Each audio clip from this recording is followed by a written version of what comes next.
আবু সাইদ হত্যা মামলায় গ্রেফতার রোকেয়া বিশ্ববিদ্যালয়ের সাবেক প্রক্টর সাময়িক বরখাস্ত।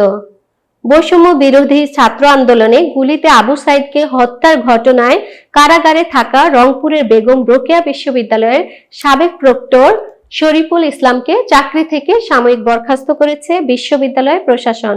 বিশ্ববিদ্যালয়ের রেজিস্ট্রার হারুনুর রশিদ এ তথ্য নিশ্চিত করেছেন। হারুনুর রশিদ গণমাধ্যমকে বলেন, গতকাল সোমবার সরকারি চাকরি বিধি অনুযায়ী এ সিদ্ধান্ত নেওয়া হয়েছে। তবে বরখাস্তকালীন বিধি অনুযায়ী শরীফুল ইসলাম তার প্রাপ্য ভাতা পাবেন। এই আদেশ গত 19 নভেম্বর থেকে কার্যকর হবে। 18 নভেম্বর বেগম রোকেয়া বিশ্ববিদ্যালয়ের শিক্ষার্থী আবু সাইদ হত্যা মামলায় তৎকালীন প্রক্টর ও রাষ্ট্রবিজ্ঞান বিভাগের সহযোগী অধ্যাপক শরীফুল ইসলামকে আটক করে police bureau of investigation PBI 19 November তাকে জিজ্ঞাসাবাদের জন্য 3 দিনের রিমান্ডে নেওয়া হয়। 21 নভেম্বর 3 দিনের রিমান্ডে জিজ্ঞাসাবাদ শেষে তাকে রংপুর মহানগর ম্যাজিস্ট্রেট আদালত 3 কারাগারে পাঠান।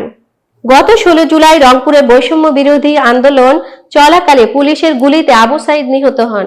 18 আগস্ট আবু সাইদ হত্যার ঘটনায় পুলিশের সাবেক মহাপরিদর্শক আইজিপি চৌধুরী আব্দুল্লাহ আল মামুন, রংপুর রেঞ্জের সাবেক উপমহাপরিদর্শক ডিআইজি আব্দুল বাতেন, রংপুর মহানগর পুলিশের সাবেক কমিশনার মোহাম্মদ মনিরুজ্জামান সহ 17 জনের বিরুদ্ধে মামলা করেন আবু সাইদের বড় ভাই রমজান আলী। এতক্ষণ বার্তা বৈঠকের সাথে থাকার জন্য ধন্যবাদ।